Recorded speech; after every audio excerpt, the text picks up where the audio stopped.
Bienvenidos a Discutamos México. Vamos a hablar sobre la música mexicana de la tradición clásica. Me gustaría, Aurelio, que empezáramos hablando sobre los orígenes de la tradición musical mexicana. Sabemos que se perdió la música de los aztecas, de los mayas, nos quedan los instrumentos, pero llegó otra música, la música de los españoles. Cuéntanos un poco qué fue lo que encontraron aquí los españoles, cómo reaccionaron los músicos mexicanos a esta nueva manera de hacer música y cómo se transformó también la música española en la primera música mexicana.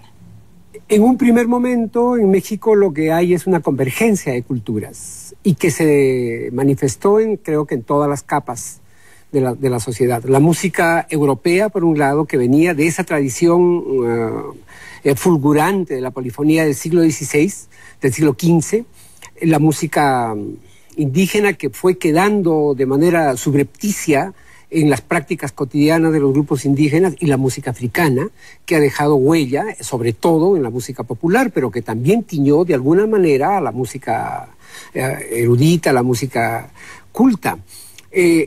Nosotros encontramos un siglo XVI muy influido por lo que estaba pasando en Europa en ese momento. Los europeos no tomaron en cuenta para su vida musical la música de los indígenas. Hicieron todo lo posible por desterrarla, por liquidarla, separarla, y en cambio se fundaron capillas musicales en las catedrales, en los conventos, en los colegios, en los grupos de indígenas donde se hacía misión. Habían maestros de capilla, se compuso la música, se enseñó a los indígenas a cantar y a componer la música. Eso lo podemos ver en documentos como el Códice Valdés, por ejemplo, donde hay misas de Palestrina, misas de Alonso Lobo, misas de Pío Colán, misas de Esquivel de Barahona.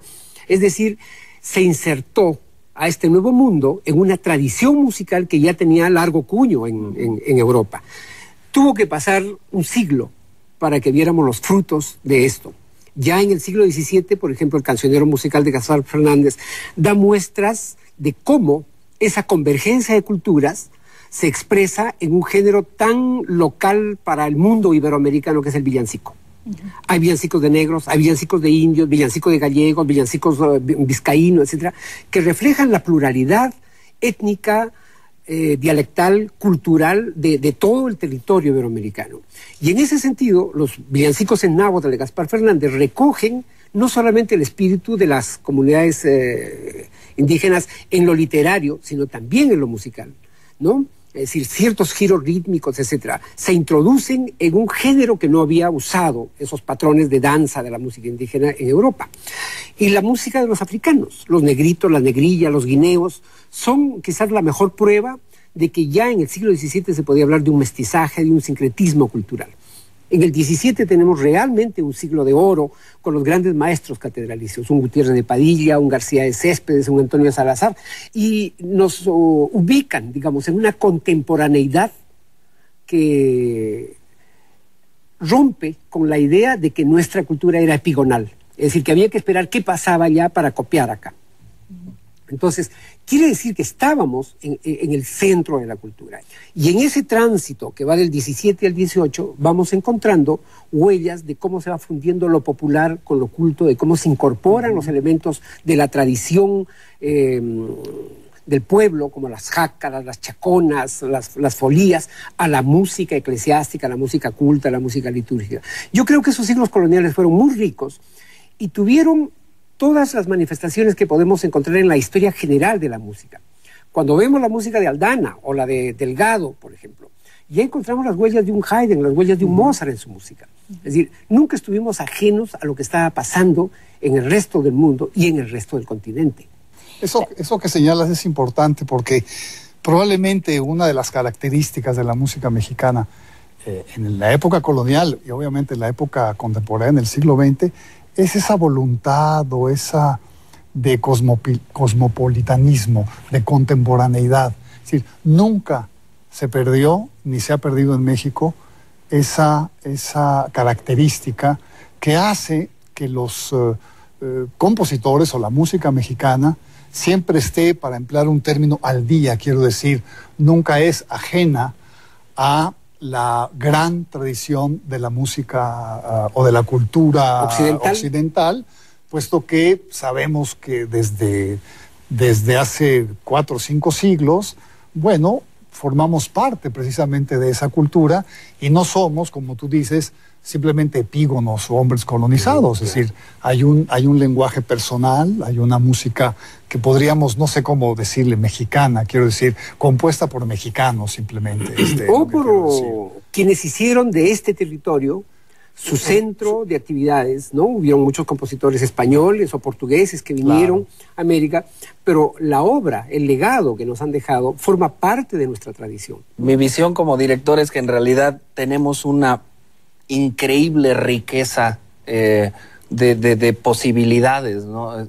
Yo como una persona, como un mexicano en mi país o en el extranjero, tengo una enormidad de opciones, ¿no? Es muy curioso porque se mete uno a ver oberturas del siglo XIX, mexicanas, y está oyendo uno a Rossini, clarísimamente, o está uno oyendo en algunas obras del principio del siglo XX, está uno oyendo a compositores que están más bien en un mundo francés o en un mundo, el mundo de Chopin también, ¿no? Entonces, hay una enorme riqueza que evidentemente esta riqueza se empieza a volver, desde mi punto de vista, para lo que yo hago, o sea, conciertos con orquestas, mucho más intensa a mediados del siglo XX. Y creo que lo que nos damos cuenta es que es imposible darle orden a un nacionalismo, porque ese es un nacionalismo increíblemente variado. O sea, ¿qué es el nacionalismo? ¿Es la música indígena? ¿O es la música española? ¿O es la música que después viene de Italia? Entonces, no sabemos en realidad. Y entonces, por eso la riqueza es tan grande. Lo que sí es limitado, y esto sí lo debo de decir, es la visión que hay en el extranjero de lo que debería ser la música mexicana. Y esa es más limitada de lo que a mí me gustaría. Porque le dicen a uno, yo quiero que usted arme un programa de música mexicana. Y yo ya sé exactamente lo que quieren. A lo que se refieren. Y podemos después hablar a lo que se refieren. Pero cuando yo digo, bueno, ¿usted quiere que yo haga música de los años 30 y 40 en México? ¿O quiere usted que hagamos una obra absolutamente nueva?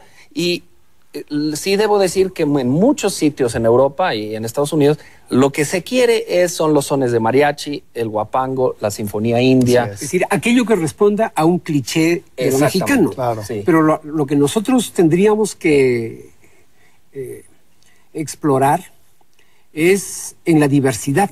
Si algo caracteriza a un país como México es la pluriculturalidad, la plurietnicidad, la diversidad. Ese es el signo de un país como México, ¿no?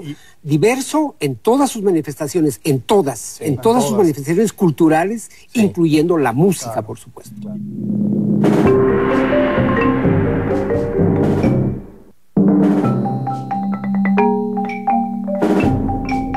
La magia de nuestros compositores nacionalistas, dígase Huézar, dígase Chávez, Revueltas, Galindo o Moncayo, fue en cierto modo crear un arte nacional, no nacionalista, sino nacional, de este país mexicano, que era a la vez moderno, o un arte que siendo moderno no dejó de ser nacional. Lo que es importante a mi juicio señalar es que estos compositores de los cuales estamos hablando sabían que la forma musical no es un producto o un ingrediente nacional. Exacto. Es una creación personal. Bueno, es que, en cambio, claro, el contenido, que es con el que se van muchos compositores o muchos oyentes, eso puede ser una anécdota nada más. Claro, el inicio de Janitzio, claro, ¿no? Es una pincelada, porque lo que Revueltas hace con Janitzio es todo lo que no es la Sinfonía India.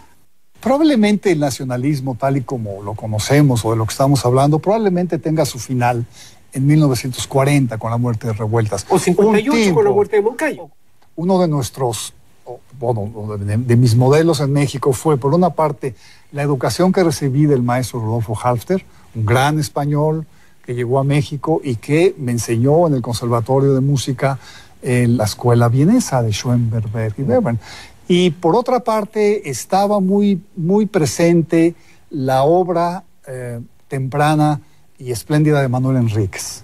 Fue el compositor que le abrió camino a la música en México, porque las propuestas del maestro Chávez de la no repetición y esta especie de abstracción, creo que entraron en un callejón sin salida, sí, que derivó una especie de música muy hierofántica, muy hermética.